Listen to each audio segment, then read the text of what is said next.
અને હવે વાત કરવી છે સંદેશ ન્યૂઝના અહેવાલની ધારદાર અસરની। અમદાવાદમાં ચોમાસું આવી રહ્યું છે, સ્વાભાવિક છે। અમદાવાદમાં કેટલી બધી જગ્યાઓ એવી છે કે જ્યાં પાણી ભરાવાની અનહદ સમસ્યા છે ને એમાંથી એક છે ખારીકટ કેનાલની બંને બાજુના રોડ કે જ્યાં કમર સુધીના પાણી ભરાતા હતા। સંદેશ ન્યૂઝ દ્વારા અહેવાલ પ્રસારિત કરવામાં આવ્યો, તંત્ર જાગ્યું અને બંને રસ્તા હવે રિસર્ફેસ કરવાની શરૂઆત થઈ છે। રોડ હાઈટ પર કેનાલ હતી અને એના માટે અહીંયા કેનાલ ઓવરફ્લો થઈ અને પાણી ભરાતા હતા અને હવે એ રસ્તા ઊંચા કરવાનું કામ ચાલી રહ્યું છે।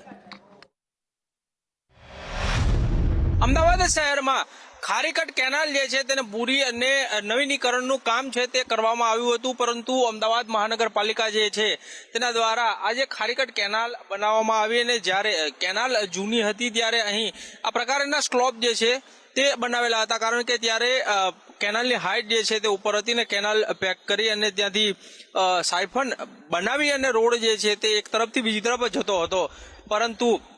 અમદાવાદ મહાનગરપાલિકા દ્વારા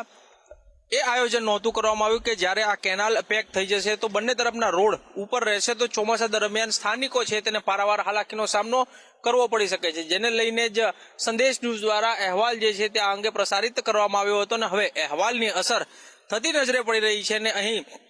લેવલ જે છે તે એક સરખું કરવામાં અત્યારે આવી રહ્યું છે, જેથી કરીને આગામી સમયમાં જ્યારે ચોમાસું આવે ને ત્યારે જો વરસાદ પડે છે તો પાણી ભરાવાની સમસ્યા હવે અહીં નહીં રહે અને બંને તરફના માર્ગ જે છે તે એક સરખા જ રહેશે, જેથી કરી અને વાહન ચાલકો છે તે આસાનીથી અહીં પસાર થઈ શકે।